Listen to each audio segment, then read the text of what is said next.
ஆதவ் அர்ஜுனுடைய சர்ச்சை பேச்சு தொடர்பாக விசிக வந்து கடந்த 2 தினங்களாக கூட்டமைப்பு நடத்தி இன்றைய தினம் வந்து ஒரு அறிக்கை வெளியிட்டிருக்கிறாங்க. அதாவது ஆதவ் அர்ஜுனை வந்து இடைநீக்கம் செய்வதாக ஒரு 6 மாத காலம் இடைநீக்கம் செய்வதாக தெரிவிச்சிருக்கிறாங்க. நீங்க இதை எப்படி பாக்குறீங்க? இது வந்து விடுதலை சிறுத்தைகள் கட்சியினுடைய ஒரு உட்கட்சி முடிவு. அவங்களுடைய முடிவை நான் எப்படி பார்க்குறேன்னா, ஒரு ஜனநாயக அடிப்படையில் அந்த முடிவை வந்து எடுத்துருக்குறாங்க. திருமாவளவன் அவர்களிடம் கேள்வி கேட்டாங்க ஆதவ் அர்ஜுனாவை பற்றி. அப்போ அவர் நிர்வாகிகளோடு கலந்து பேசி நான் இந்த முடிவை எடுப்பேன்னு சொல்லி சொன்னார். இதை நான் எப்படி புரிஞ்சுக்கிறேன் அப்படின்னா, திருமாவளவன் அவர்களை பொறுத்த வரைக்கும் ஆதவ் அர்ஜுனாவுடைய பேச்சை வந்து அவர் பெரிய ஒரு குற்றமாகலாம் அவர் வந்து பார்க்கல. அதே நேரம் வந்து அவர் சொன்ன கருத்துக்கள்லாம் வந்து விடுதலை சிறுத்தைகளுக்கு ஏற்புடைய கருத்துக்கள் தான். ஆட்சியில் பங்கு, அதிகாரத்தில் பங்கு, அதெல்லாம். பட் ஆனால் அவர் வந்து பார்த்தீங்கன்னா ஒரு ஸ்டெப்பு முன்னாடி போய் அந்த திமுகவை அட்டாக் பண்ணக்கூடிய ஒரு வேலையை வந்து ஆதவ் அர்ஜுனா செய்கிறாரு. இதை வந்து விடுதலை சிறுத்தைகள் கட்சியில் இருக்கக்கூடிய 2ஆம் கட்ட தலைவர்கள், மக்கள் பிரதிநிதிகள் வந்து ஏற்றுக்கலை. அதை வந்து பொது தளத்திலேயே வந்து அவங்க வந்து கண்டிச்சிருக்கிறாங்க. ஆளூர் சானவாசாக இருந்தாலும் சரி, அதே போல் பாலாஜி எம்எல்ஏ அவராக இருந்தாலும் சரி, பலரும் வந்து ஆதவ் அர்ஜுனாவை ஆரம்பத்திலிருந்தே கண்டிச்சுட்டு தான் வராங்க அவருடைய கருத்துக்களை. இது வந்து என்னையை பொறுத்த வரைக்கும் இது ஒரு சரியான முடிவு அப்படின்னு தான் நான் வந்து பார்க்குறேன். ஏன் அப்படின்னா, ஆதவ் அர்ஜுனா அப்படிங்கிறவர், அதாவது ஒரு தமிழில் ஒரு பழமொழி சொல்லுவாங்க, அதாவது தெரியாத தேவதையை விட தெரிந்த பிசாசு மேலானது அப்படின்னு சொல்லுவாங்க. அந்த மாதிரி ஆதவ் அர்ஜுனா சம்பந்தமாக இந்த பழமொழிங்கிறது 2 விஷயத்துக்கு பொருந்தது. ஒன்று, ஆதவ் அர்ஜுனாவை நம்பி விடுதலை சிறுத்தைகள் கட்சி வந்து கிடையாது. ஏன்னா ஆல்ரெடி அவங்க வந்து திருமாவளவன் அவர்கள் வந்து யாருடைய துணையுமே, எந்த பிரபலத்தோட துணையுமே இல்லாமல் அவர் கருத்தியல் போராட்ட அரசியலை முன் வச்சு அவருடைய கட்சிக்கு வந்து இத்தனை எம்எல்ஏக்கள் அவர் பெற்றிருக்கிறார். 2 எம்பிக்கள் வந்து கிடைச்சிருக்கிறாங்க. கட்சிக்கு வந்து தனி அங்கீகாரம் வந்து கிடைச்சிருக்குது. கட்சி வந்து ஒரு மாநில கட்சியாக அங்கீகரிக்கப்பட்டது. தனி சின்னம் வாங்க போகிறாங்க. இது வந்து திருமாவளவன் அவர்களுக்கும் அவரோடு இவ்வளோ நாட்களாக பயணித்தவர்களுக்கும் கிடைத்த ஒரு பெரிய வெற்றி. கட்சியினுடைய அடுத்த கட்டம் அப்படின்னு ஒன்று இருக்குது, அதை நம்ம மறுக்க முடியாது. ஆனால் வந்து ஆதவ் அர்ஜுனா வந்து இந்த அடுத்த கட்ட வளர்ச்சிக்கு எவ்வளோ தூரம் வந்து அவர் துணையாக இருப்பார் அப்படிங்கிறத அவர் ப்ரூஃப் பண்ணிட்டு அதற்கு பிறகு அவர் இந்த மாதிரியான ஒரு அட்வென்ச்சரிசமில் வந்து அவர் இறங்குறது தப்பு இல்லை. கட்சியை வந்து நான் அடுத்த ஒரு நிலைக்கு கொண்டு போயிருக்கேன். இப்போ 4, 5, 6 எம்எல்ஏக்கள், 8 எம்எல்ஏக்கள் இருக்கிறாங்க, நான் ஒரு 30 எம்எல்ஏக்கள் நான் கொண்டு வந்திருக்கிறேன் அப்படின்னு சொல்லி அவர் கொண்டு வந்துட்டு அதற்கு பிறகு அவர் இந்த மாதிரியான ஒரு அட்வென்ச்சரிசமில் இறங்கினார் அப்படின்னா அதை கட்சியில் இருப்பவர்கள், தொண்டர்கள்லாம் ஏற்றுக்குவாங்க. ஆனால் இப்போ வந்து அவர் இப்போ தான் கட்சிக்கு வந்திருக்கிறார். வந்த உடனே பார்த்தீங்கன்னா அவருக்கு வந்து துணை பொதுச் செயலாளர் பதவி வந்து கொடுத்துருக்குறாங்க. இதே துணை பொதுச் செயலாளர் பதவியில் விடுதலை சிறுத்தைகளில் வந்து இருக்கக்கூடியவர்கள்லாம் பார்த்தீங்கன்னா எத்தனையோ வழக்குகளை சந்தித்தவங்க, மக்களுக்காக போராட்ட களங்களில் நின்றவங்க, பொது வாழ்க்கையில் தங்களை வந்து அர்ப்பணித்தவங்க தான் இந்த பதவியில் வந்து இருக்கிறாங்க.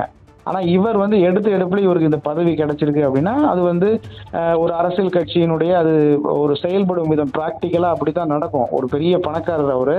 அப்போ அவர் ஒரு கட்சிக்கு வரும்போது எந்த ஒரு கட்சியாக இருந்தாலும் அவருக்கு பொறுப்பு வழங்கணும். அப்படி வழங்கினா தான் அந்த கட்சி அடுத்த கட்டத்துக்கு போகும். அந்த அடிப்படையில் ஆதவ் அர்ஜுனாவுக்கு திருமாவளவன் அவர்கள் நல்ல ஒரு பதவி வந்து கொடுத்துருக்குறாங்க. ஆனால் அவர் வந்து அந்த கட்சியினுடைய வளர்ச்சிக்கு வந்து அவர் பயன்படுத்துகிறாரா, கட்சி அடுத்த கட்டத்தை நோக்கி கொண்டு போறாரா அப்படின்னு பார்க்கும்போது அப்படி கொண்டு போன மாதிரி பெருசா தெரியல. விடுதலை சிறுத்தைகளுடைய அந்த மாநாட்டை வந்து அவர் கொஞ்சம் ப்ரொமோ மாதிரி பண்ணாரு, கொஞ்சம் மாநாட்டை நல்லா ரீச் பண்ணாருன்னு சொல்லி சொன்னாங்க. அது யாருனாலும் செய்யலாம். அவை வந்து செய்வதற்கு ஒரு பெரிய தலைவர் வேணும்னு இல்லை. அதை நம்மள மாதிரி ஊடகவியலாளர்கள்ட்ட கொடுத்தா கூட நம்ம இதை விட சூப்பராக செஞ்சிடும்னு வைங்களேன். அந்த ஒரு விஷயத்தை அவர் செஞ்சால் நம்ம கேள்விப்பட்டோம். இதற்கு பிறகு அவர் என்ன பெரிய சாதனை அரசியல் ரீதியாக பண்ணாரு அப்படிங்கிறது நமக்கு தெரியல. 2வது வந்து இந்த மாதிரி வந்து ஒரு விடுதலை சிறுத்தைகள் கட்சி வந்து ஒரு பேசு பொருளாக மாறி இருக்குது இவர் மூலமாக அப்படிங்கிற மாதிரிலாம் நிறைய கருத்துக்கள் சொல்றாங்க. அதுலயும் எனக்கு வந்து மாற்று கருத்து இருக்கு. ஆதவ் அர்ஜுனுக்கு முன் அர்ஜுனுடைய வருகைக்கு பின் அப்படின்னு விசிகாவை பிரிக்கிற சூழ்நிலை ஏற்பட்டு இருக்குன்னு நிறைய பேர் தெரிவிக்கிறாங்க. காரணம், இதற்கு முன்னாடி அது ஒரு கொள்கை ரீதியான ஒரு கட்சி அப்படின்ற போயிட்டு இருந்த சமயத்துல இப்ப ஆதவ் அர்ஜுனுடைய இந்த பேச்சு ஏற்கனவே எல்லாருமே இருக்கக்கூடிய குற்றச்சாட்டு என்ன அப்படின்னா, விசிகாவிற்கு திமுகவில அங்கீகாரம் கொடுப்பதில் நிறைய குறைபாடுகள் இருக்கு, எப்பொழுதுமே வந்து ஒரு தனிச்சீட்டு தொகுதி அப்படின்ற மாதிரிதான் பாக்குறாங்கன்ற ஒரு குற்றச்சாட்டு இருந்துச்சு. இன்றைக்கு ஆதவ் அர்ஜுனுடைய இந்த சர்ச்சையான பேச்சு, திமுகவினுடைய இந்த கள நிலவரம், இதெல்லாம் வச்சு பார்க்கும் பொழுது ஆதவ் அர்ஜுன் விசிகாவை ஒரு நல்ல ஒரு எப்படி சொல்றதுன்னா ஒரு வியூகம் முகக்கூடிய ஒரு கட்சி இடத்துக்கு கொண்டு போயிருக்கிறாங்க அப்படின்னு சொல்ல முடியுமா? அதாவது நான் ஏற்கனவே சொன்ன அதே அந்த பழமொழியை நான் திரும்பவும் சொல்றேன். நன்றாக நமக்கு தெரியாத தேவதையை விட தெரிந்த பிசாசு மேலானது அப்படிங்கிறத நான் திரும்பியும் சொல்றேன். இப்ப விடுதலை சிறுத்தைகள் கட்சியை பொறுத்த வரைக்கும் இந்த மீடியா இப்ப இவர் மூலமா ஒரு மீடியால ஒரு பரபரப்பு ஏற்படுத்தியிருக்கு. எல்லா மீடியாவும் இந்த செய்தியை போடுறாங்க அப்படிங்கிறதுனால இந்த கட்சிக்கு வந்து ஏதாவது நல்லது நடந்துருமா அப்படிங்கிறத நம்ம பார்க்கணும். இன்றைக்கு வந்து அப்படி பார்க்க போனா தமிழ்நாட்டில் பிஜேபியை பற்றி மீடியா எவ்வளவு தூரம் வந்து ஹைலைட் பண்ணி போடுறாங்க அப்படிங்கிறது நம்ம எல்லாருக்குமே தெரியும். பிஜேபி அண்ணாமலை எங்க போனாலும் அது ஒரு பெரிய செய்தி, அது ஒரு பெரிய விவாதம். அண்ணாமலை பேசிட்டா ஒரு விவாதம், அண்ணாமலை நடந்துட்டாருன்னா அது ஒரு விவாதம். இப்படிலாம் நம்ம மீடியாவில் வந்து ஹைலைட் பண்றதை நம்ம பார்க்குறோம். பட் இது வந்து கிரவுண்ட்ல என்ன தாக்கத்தை ஏற்படுத்தியிருக்குன்னா ஜீரோ தான். பிஜேபி கடந்த தேர்தலில் இப்போ அதிமுக கூட சேர்ந்து நின்றதுனால அவங்க சில எம்எல்ஏக்கள் ஜெயிச்சாங்க. இப்போ எம்பி எலெக்ஷன்ல அவங்க என்ன ஜெயிக்க முடிஞ்சது? எவ்வளோ பெரிய கூட்டணி அமைச்சும் என்ன செய்ய முடிஞ்சது? எதுவுமே செய்ய முடியல. இப்போ இதுதான் கிரவுண்ட் ரியாலிட்டி. அப்போ இவர் வந்து மீடியாவில் விடுதலை சிறுத்தைகள் கட்சியை வந்து பெருசாக ஃபோக்கஸ் பண்ணுறாரு, மக்கள் அதை பற்றி பேசுகிறாங்க, மீடியாக்கள் அதை பற்றி டிபேட் பண்ணுறாங்க அப்படிங்கிறதுனால அந்த கட்சிக்கு ஒரு நன்மை நடந்துருமானா அப்படிலாம் நடந்துடாது. தேர்தல் அரசியலை பொறுத்த வரைக்கும் அதாவது வாக்கு வங்கியை பொறுத்து தான் நம்ம வெற்றி தோல்வி தீர்மானிக்கப்படும். இப்போ விடுதலை சிறுத்தைகள் கட்சிக்குன்னு ஒரு ஓட் பேங்க் இருக்கு. அவங்க வந்து யாரு கூடயாவது கூட்டணியில் சேர்ந்ததா தான் அவங்களால ஜெயிக்க முடியும். இப்போ திமுக கூட சேர்ந்து அவங்க வந்து தொடர்ந்து வெற்றி கணக்குகளை தொடர்ந்து வெற்றி பாதையில் அவங்க போயிட்டு இருக்கிறாங்க திமுக கூட. இப்போ வந்து அவங்களுக்கு இன்னொரு மாற்றாக என்ன இருக்குன்னா அதிமுக தான் இருக்க முடியும். எவ்வளவு அதிமுகவும் வேற யாராவது ஒரு வலிமையான கூட்டணி அதிமுக கூட சேர்ந்து வராங்க அப்படின்னா அந்த கூட்டணியை நோக்கி இவர் விடுதலை சிறுத்தைகளை நகர்த்தி கொண்டு போறாருன்னா கூட நம்ம இவரை பாராட்டலாம். சரி, அதிமுக கூட்டணி பலமா தான் இருக்கு, அதிமுக தான் தமிழ்நாட்டில். அதனால இன்னும் இவருக்கு அதிகமான வாய்ப்புகள் கட்சிக்கு விடுதலை சிறுத்தைகள் கட்சிக்கு அதிகமான வாய்ப்புகள் கிடைக்க வேண்டும் என்பதற்காக இவர் வந்து திமுகவிலிருந்து அதிமுகவின் பக்கம் நகர்த்தி கொண்டு போறார் அப்படின்னு நம்ம வந்து எடுத்துக்கலாம். ஆனா இவர் என்ன செய்யறாருன்னா விஜயை வந்து ஒரு மாடலா வச்சுக்கிட்டு விஜய் கூட நின்றுட்டு விஜய் கட்சியை நோக்கி திருமாவளவன் கொண்டு செல்லக்கூடிய அரசியல்ல இவர் ஈடுபட்டு வர்றாரு. இது வந்து எப்படி அந்த கட்சிக்கு விடுதலை சிறுத்தைகள் கட்சிக்கு ஒரு நல்லதாக அமையும் அப்படின்னு எனக்கு தெரியல. காரணம் என்னன்னா விஜய்க்கு வந்து மக்கள் எந்த அளவுக்கு ஓட்டு போட போறாங்க அப்படிங்கிறது ஒரு எலெக்ஷன் வந்தா மட்டும்தான் தெரியும். ஏன்னா அவருடைய ரசிகர்கள் யாரு, அவங்களோட வயது என்ன, எவ்வளவு ஓட்டு வாங்க போறோம், எவ்வளவு தூரம் அவருக்கு ஆதரவு இருக்க போகுது அப்படிங்கிறது எலெக்ஷன் வந்தா மட்டும்தான் தெரியும். இப்ப விஜய் அவர்களுக்கு வந்து ஒரு 25% வாக்குகள் இருக்கு அப்படின்னா இப்ப அவர் கூட இவர் போறதுல தப்பு கிடையாது. இவங்களுக்கு ஒரு குறிப்பிட்ட சில பெர்சன்டேஜ் வாக்குகள் இருக்கும். அது வெற்றி அது வந்து இதா வந்து கன்வெர்ட் ஆகும், சீட்டா வந்து கன்வெர்ட் ஆகும். ஆனா விஜய்க்கு எத்தனை சீட் இருக்கு, எத்தனை பெர்சன்டேஜ் ஓட்டு இருக்குன்னு யாருக்குமே தெரியாது. அவர் ஒரு தடவை எலெக்ஷன் நின்று அவர் ப்ரூஃப் பண்ணிட்டாரு அப்படின்னா கூட சரி இவங்க போய் சேரும்போது அவர் வெற்றி பெறுவார் அப்படின்னு சொல்லலாம். இப்ப எந்த விதமான ஒரு கேரண்டியுமே இல்லாம விஜய் கூட போய் திரும்ப விடுதலை சிறுத்தைகள் கட்சியை சேர்க்கக்கூடிய வேலையில் இவர் ஈடுபடும் போது அது வந்து திமுகவும் இல்லாம அதிமுகவும் இல்லாம தனியா இப்படி ஒரு அணி அமைந்து இவர் போகிறாங்க அப்படின்னு சொன்னா அது கட்சிக்கே பெரிய குந்தகம் ஏற்படும். ஏன்னா இப்பதான் அவங்க தனி சின்னமே வாங்கியிருக்கிறாங்க. அப்ப எந்த ஒரு ஸ்டெப்புமே வந்து ரொம்ப கவனமா எடுக்கணும். ஆனா திருமாவளவன் அவர்களை பொறுத்த வரைக்கும் இந்த விஷயத்தை நான் எப்படி புரிஞ்சுக்கிறேன்னா அவர் வந்து இந்த சீட்டுக்காகலாம் அவர் எந்த முடிவும் எடுக்க மாட்டாரு. விஜய் கூட போறதுனால நமக்கு வந்து சீட்டு கிடைக்காம போயிருமா, நமக்கு இருக்கக்கூடிய எம்பி பதவி போயிருமா, எம்எல்ஏ பதவிகள் போயிருமா அப்படின்னு சொல்லி சிந்திக்கக்கூடியவர் கிடையாது. திருமாவளவன் சிந்திக்க மாட்டார். ஆனா அந்த கட்சியில் இருக்கக்கூடிய பிற எம்பி ரவிக்குமாராக இருந்தாலும் சரி, இப்ப எம்எல்ஏக்களாக இருப்பவங்களும் சரி, அவங்க கண்டிப்பா பயப்படுவாங்க. அவங்க வந்து பதவி இருந்தா தான் நம்ம ஒரு நல்ல விஷயத்தை செய்ய முடியும் அப்படிங்கிற ஒரு மனநிலை இருப்பாங்க. அவங்க வந்து கண்டிப்பா பயப்படுவாங்க. இப்ப அவர்களுடைய நிர்பந்தமும் இதுல இருக்கு. ஏன்னா கட்சியினுடைய மூத்த நிர்வாகிகள் எல்லோருமே இவரை ஆதவ அர்ஜுனாவை எதிர்க்கிறாங்க. 2 விஷயத்துக்காக எதிர்க்கிறாங்க. ஒண்ணு என்னன்னா இவருடைய இந்த அட்வென்ச்சரிசம், அந்த புதுசா வந்து ஒரு முயற்சி எடுக்கிறாரு பாத்தீங்களா, இதை வந்து அவங்க வந்து பயப்படுறாங்க. இவருடைய முயற்சி தோல்வி அடைஞ்சுன்னா கட்சிக்கு பின்னடைவாயிரும் பயப்படுறாங்க. நம்பர் 1. நம்பர் 2 என்னன்னா எடுப்புல எப்படி இவருக்கு இவ்வளவு பெரிய பதவி வழங்கப்பட்டிருக்கு.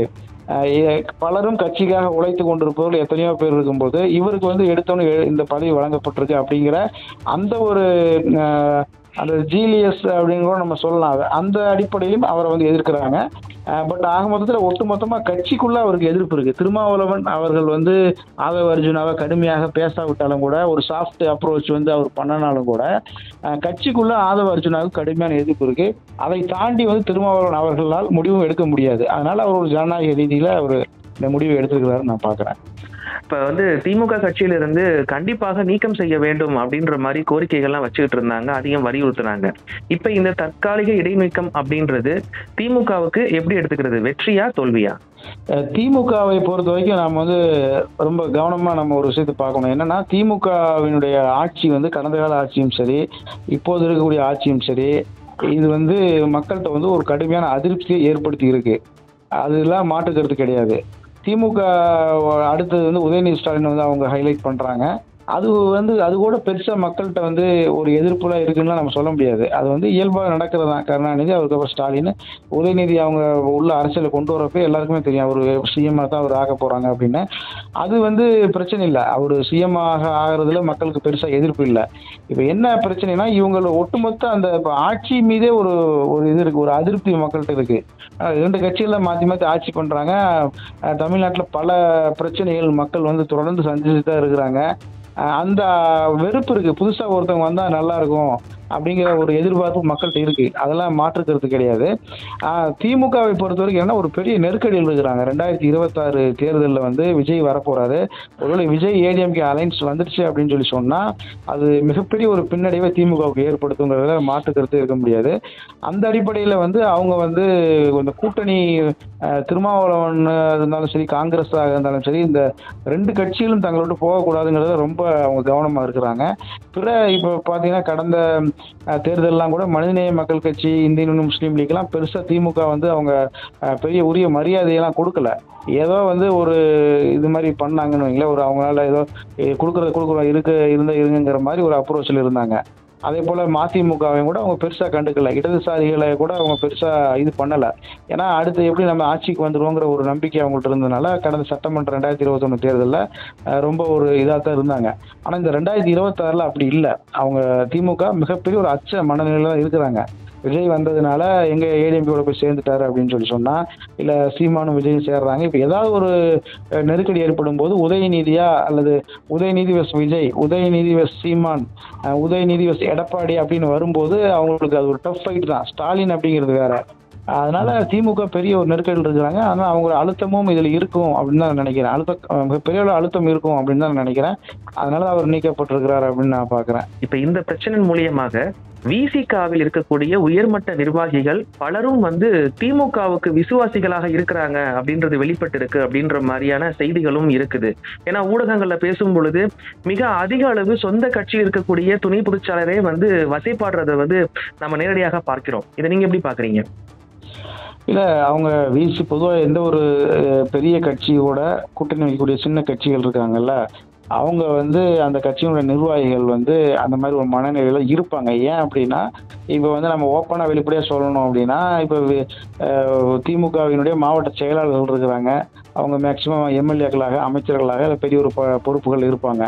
இப்போ அவர்களை சார்ந்து தான் கூட்டணி கட்சிகள் வந்து இருப்பாங்க. காங்கிரஸாக இருந்தாலும் சரி, வேற திமுக விடுதலை சிறுத்தைகளாக இருந்தாலும் சரி, பிற கட்சிகளாக இருந்தாலும் சரி, அவங்க வந்து அந்த மாவட்ட செயலாளர்களை நம்பி அவங்கள சார்ந்து தான் இருப்பாங்க. ஏன்னா ஒரு தேர்தல் வேலையாக இருந்தாலும் சரி, முக்கியமான தருணங்கள்ல அவங்க தான் வந்து இந்த ஃபண்டுகளை கையாளக்கூடியவங்க அந்த மாவட்ட செயலாளர்கள் தான். அவங்கள சார்ந்து தான் அந்த கூட்டணி கட்சியினுடைய மாவட்ட தலைவர்கள், செயலாளர்கள்லாம் இருப்பாங்க.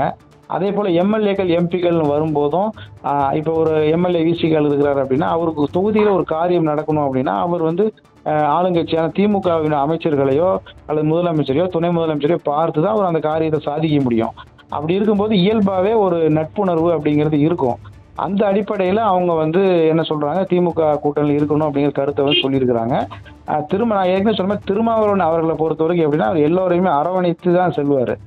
கட்சியினுடைய நிர்வாகிகள் ஒவ்வொருடைய கருத்தையும் கேட்டு அரவணைத்து அந்த கருத்துல உண்மையா இருந்தால் அவர் ஸ்ட்ராங்காகவும் நிற்பாரு. இப்போ இந்த ஆதவ அர்ஜுனா பக்கம் ஏன் வந்து அவர் ஸ்ட்ராங்கா நிக்கல அப்படின்னா, இதுதான் காரணம். அதாவது இவர் கொண்டு போய் கவுத்தரக்கூடாது. பாத்தீங்களா, ஒரு அட்வென்ச்சரிசத்தை இவர் எடுக்கிறாரு. அந்த அடிப்படையில் திருமாவளவன் இந்த முடிவு எடுத்துருக்காரு நான் பார்க்குறேன். 2ஆம் கட்ட தலைவர்கள் நீங்கள் சொல்லக்கூடியவங்க எம்எல்ஏக்களாக இருப்பவங்க, எம்பிக்களாக இருப்பவங்க வெளிப்படையாகவே ஆதவ அர்ஜுனாவுக்கு எதிராக கருத்து சொல்றதுக்கு காரணமும் அதுபடி தான் நான் பார்க்குறேன். அந்த நட்புறவு அப்படிங்கிறது இயல்பான ஒரு விஷயம் தான். அதை வந்து நாம நாளைக்கே அதிமுக வந்து ஆட்சிக்கு வருது, அதிமுக கூட்டணியில் சேர்றாங்கன்னா அதிமுகவுக்கு சப்போர்ட்டாக பேசுவாங்க. அதனால அவங்க நம்ம இப்போ திமுகவுக்கு சப்போர்ட்டாக பேசுவதனால அவங்க திமுக காரங்கன்னு நம்ம வந்து சொல்ல முடியாது. அவங்க யார் அதிகாரத்தில் இருக்கிறாங்களோ அவங்கள சார்ந்து தான் இருக்க வேண்டியது இருக்கு. அதனால அந்த மாதிரியான கருத்துக்களை சொல்லியிருக்கலாம்னு நான் நினைக்கிறேன். இப்ப இந்த இடைக்கால தடை அப்படின்றது எப்படி இருக்கும்? அவர்கள் வந்து கட்சி ரீதியாக எதுவும் பேசக்கூடாதா? பொது நிகழ்ச்சியில பேசக்கூடாதா அப்படின்ற மாரி இருக்குமா? எந்த மாரி வரைமுறைப்படுத்துறாங்க? கட்சியிலிருந்து அவர் நீக்கப்பட்டார். 6 மாசத்துக்கு அவர் கட்சியிலிருந்து நீக்கப்பட்டிருக்காரு. 6 மாசத்துக்குள்ள அவர் வந்து எந்த கட்சி நடவடிக்கைகள்ல அரசியல்ல ஈடுபடாம அமைதியா இருந்து, அதுக்கு பிறகு வந்து அவரு இந்த மாரி நான் தொடர்ந்து கட்சி கட்டுப்படுறேன் அப்படிங்கிற மாரி அவரு சொன்னாருன்னா, அவர வந்து வச்சுக்குவாங்க. இல்லைன்னா அவர வந்து நீக்கிருவாங்க. இல்ல அவரே கூட வந்து இப்ப என்னை நீக்கிறத எதிர்த்து நான் வெளியில போறேன்னு சொல்லி போறதுக்கு வாய்ப்பு இருக்கு. அந்த மாரி என்ன நடக்குது அப்படிங்கிறத பின்னால தான் நம்ம வந்து பார்க்க முடியும். இடைப்பட்ட காலத்துல அவர் வந்து திமுக கூட நான் இணக்கமா போறேன் அப்படின்னு திமுகவுக்கு சாதகமான கருத்துக்களை சொல்லி அவர் தன்னுடைய ஸ்டாண்டை மாத்தினார்னா திரும்பி கட்சியில சேர்த்துக்கிறதுக்கு வாய்ப்பு இருக்கு. என்ன முடிவு எடுப்பாங்கிறத பொறுத்து வந்து தான் பார்க்கணும். மிக்க நன்றி இஸ்மாயில். உங்களுடைய கருத்துக்களை வந்து நம்ம சேனலுக்காக பதிவு செஞ்சதுக்கு மிக்க நன்றி இஸ்மாயில். நன்றி ஜஸ்டின்.